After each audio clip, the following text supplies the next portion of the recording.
And in terms of mobility, I think you're going to see robots that are going to be able to move on their own pretty quickly. So in 30 years, you think we could have this Ex Machina, was it Ava from that movie, I believe? It basically looked like of course, it looked like a human because it was played by, a Swedish actor, but you think that's like a reality in 30 years? I think it's a more likely reality than brain uploading. And I think that if the trend with loneliness continues, and yes, we're connected via the internet, but we're more isolated and alone than ever in a lot of ways, and people become even less likely to leave their homes, they work from home, they live at home, it's going to be harder for people to meet romantic partners. I think that there's going to be a push in the industry to provide that companionship. Right now, I think the only really comparison that I really see is kind of like the sex toy industry. And I believe the sex toy industry is about a $30 billion a year industry globally.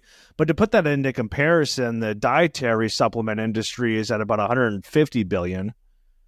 So relatively speaking, the sex toy industry is not very big. Do you really think that many people would actually, like, if we actually had a full sentient AI? I mean, like you're saying with the actual sex doll in Amsterdam, half the guys couldn't even get to completion. But what's the actual market for this industry, would you say? The most recent statistics, I think it was, I want to say it was like a $5 to $10 billion market in 2019. Again, I'm not sure where it stands right now because the pandemic focused a lot of that energy and research into other areas. Did you say 5 to 10 billion? I want to say it was like 5 to 10 billion. And that was for sex toys or sex dolls? Sex dolls. Or sex robots specifically. So okay, so in 2019 it was 5 to 10 billion for sex robots specifically. I think so. I'm trying to find that actual statistic. It was a lot larger than I expected. When I was doing research for this, this far back as I could see was 2021. It was 30 billion for sex toys. But sex toys would encompass everything. The actual number one sex toy, which I didn't even know was technically a sex toy, was a ring. Yeah. Was considered, was I believe that was 30% of all those sales. So the sex robot, let's just say 10 billion, 5 to 10 billion would put it at somewhere around up to a third of all sex toy sales. Have you ever read the book Turned On, Science, Sex, and Robots by Dr. Kate Devlin? No, I have not, I don't think. It's one of the few books actually on sex robots, but she's a computer scientist who specializes in the interaction of technologies and human interaction. And she thinks it's a very niche market, but she was saying there's a lot of like male bots that were actually purchased, but they were purchased for other males. I think she said that half of bots were actually male, the other half are female, but 90% of the users were male. Yeah. One of the companies I looked at, Robot Companions, which originally based in the US and now it's in Canada, they had what they called the she-male package that apparently was very popular. So that's not totally surprising to me that, males would be that. What's surprising to me is how few males are on the market. Like if you go to some of these sex bot websites, you maybe get one or two that are male and everything else is female. But then they offer this, she-male package. That's what they called it. That's not what I'm calling it. But the articles I read, they're projecting out, I feel like it's either far or they're just assuming that these AI sex robots are reaching sentience.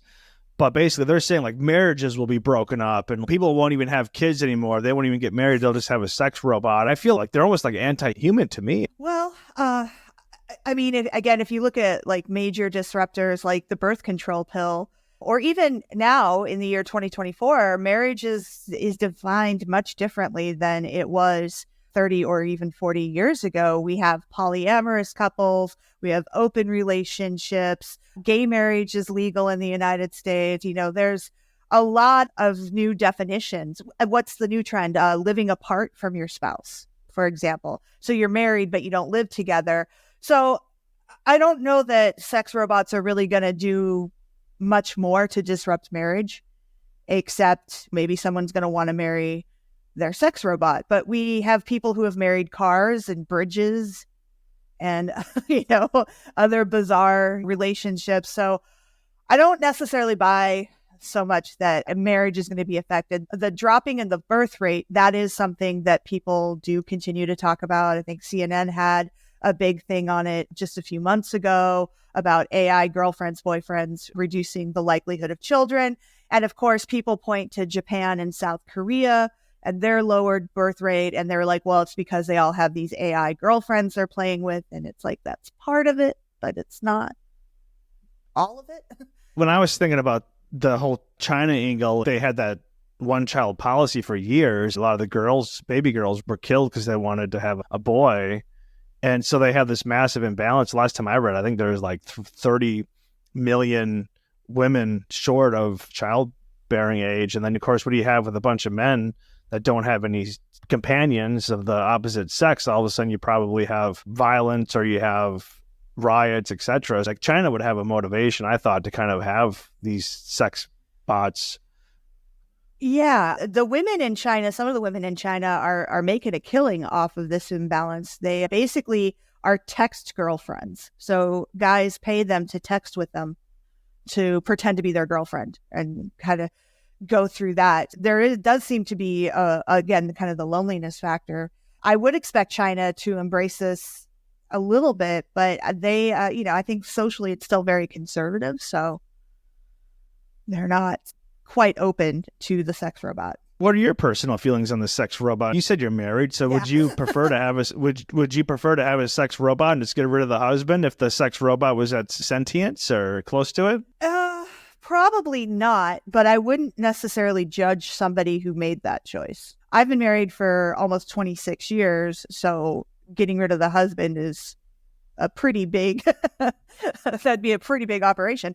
But I don't think I myself could do the sex robot route or even the AI girlfriend boyfriend chatbot route, but I can understand why people do. It's the same reason people like fall in love in World of Warcraft, and have World of Warcraft marriages. And, it's loneliness. Basically, in your article, you mentioned how when online came up in the 90s, there was a drop in. And I mean, it was an interesting part of your article, but I'm with you. I don't necessarily think I would have a sex robot, but I'm not against people having I don't think someone should be judged for it. Right.